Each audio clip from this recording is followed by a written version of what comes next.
Welcome to The Explainer. Today we're diving into a totally universal experience that, let's be honest, leaves so many of us feeling frustrated, confused, and sometimes even a little bit guilty. Yep, we're talking about the midnight craving.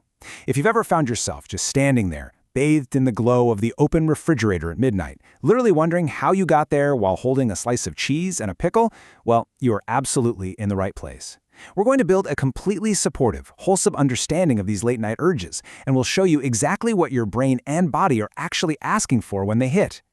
I mean, seriously, why does the exact same snack that we so easily ignored at 3 p.m. suddenly feel totally impossible to resist at 11 p.m.?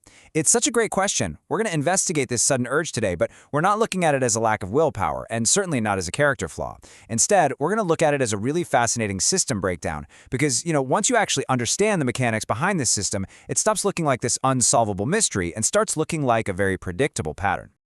Okay, let's dive right into Section 1. The late-night mystery, a weaker setting for self-control. When the sun finally goes down, all that daytime structure that kind of holds our choices in place, it just thins out. You don't have the usual distractions of work or your busy daily routines to keep your mind occupied. And in this much weaker setting, our self-control really needs a new anchor to understand what we're experiencing. So here's the absolute crucial takeaway. A craving is just a signal. It is not a command.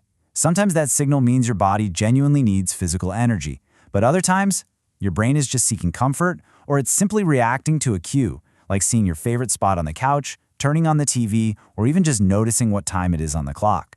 It's really just information coming from your system. It is absolutely not an order that you have to follow.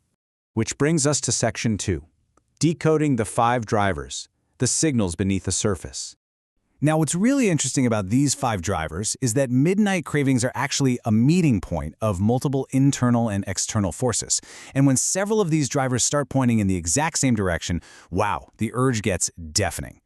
For instance, let's say your body is asking for actual energy. That usually feels like a general, open-ended emptiness. But at the same time, your brain might be seeking a reward, which feels like a hyper-specific pull for, say, that one bag of salty chips in the pantry. Add in the fact that tiredness is making you foggy and impulsive, a deeply learned habit is whispering, hey, this is what we usually do right now, and an environmental cue like simply smelling leftover food kicks in, well, that massive overlap is the whole story of why cravings hit us so incredibly hard at night. To really make these concepts stick, I love thinking about them through these analogies. Your body's actual need for fuel, that's just like your phone battery flashing low. Often you only even notice it when the day's noise finally settles down. Brain reward is like throwing on a familiar song just to quickly shift your mood. You don't need it to survive, right? You just want to feel good. But pay special attention to tiredness. Tiredness acts like radio static. It blends hunger, boredom, and stress into one giant, noisy, confusing feeling, which makes your body's signals incredibly hard to interpret. Throw in habit, which is basically like a doorbell ringing that automatically makes you want to answer, and environment, which is a spark near dry leaves, and boom, an ignition is almost guaranteed. Let's move to Section 3, the craving snowball effect, how cravings build through learning. Because look, cravings don't just appear out of thin air, do they? They're trained. Our brains literally love patterns that pay off quickly and change our state of mind. So let's walk through this snowball effect, what we call the habit loop. First off, you're tired, stressed, or maybe a bit underfed. Next, a cue appears. Maybe you walk into a quiet kitchen or you turn on a screen. Third, food promises really quick relief from that stress, so you eat. And the final step is where the trap really snaps shut. Your brain stores that entire event as a highly successful solution. And nighttime? Well, nighttime provides the absolute perfect distraction-free environment for your brain to reinforce this exact loop. This idea brilliantly illustrates how habits are actually formed. Think of it kind of like walking a path in tall grass. The first few times you try to walk it, you really have to push your way through the field. It takes effort. But if you walk that exact same line enough times, a smooth, effortless trail naturally forms. Your brain does the exact same thing with repeated nighttime eating. It learns a highly reliable shortcut. So that sudden midnight urge you're feeling? Honestly, it's often just the return of a stored pattern traveling down a very well-worn path. Okay, let's make this concrete. In Section 4, Maya's real-life example, a night in the life of a craving. Let's see exactly how this builds using a totally relatable scenario. Picture Maya. She finishes work, eats a good dinner, and naturally considers her day to be done. But then, ping, a stressful message from a coworker comes in. Her body is already physically tired. Her apartment is incredibly quiet. She finally sits down on the couch, turns on her absolute favorite show, and immediately reaches for a bag of chips.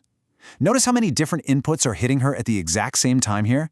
It's never just one single thing triggering her urge. So if we take a step back and decode Maya's pattern, what's really happening? Well, that stress from her coworker is actively, desperately seeking relief. Her physical tiredness drastically lowers her natural resistance. The couch and the show are acting as extremely loud environmental cues. And the chips, they provide a fast, reliable reward. The crucial point here is that Maya reaching for those chips is absolutely not a failure of willpower. It's a deeply layered pattern where her brain has successfully linked the couch, show, evening combo directly with food. Which leads us to our final takeaway in Section 5, from guilt to control, turning awareness into confidence.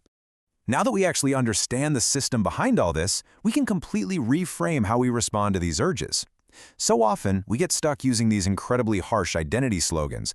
We tell ourselves things like, "Oh, why am I doing this again?" Or, "I literally have absolutely no discipline," and we just spiral into self-blame.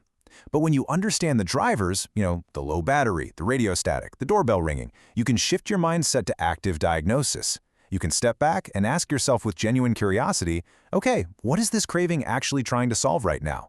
Is this true hunger, or is my tired brain just asking for a quick comfort shortcut? Moving away from self-blame and stepping into active diagnosis is exactly how you regain control. I want to conclude this explainer by leaving you with this really powerful quote from the text. A repeated urge does not mean you are broken. It means your brain has learned a reliable shortcut. You are not fighting some mysterious, unbeatable impulse here, guys. You are just reading a pattern. And the beautiful thing is, once you can read it, you can rewrite it. So tonight, when that fridge light inevitably turns on, I want you to ask yourself, are you actually feeding a physical need, or are you just walking down a well-worn path in the grass? Thanks so much for joining me on this explainer, and I'll see you next time.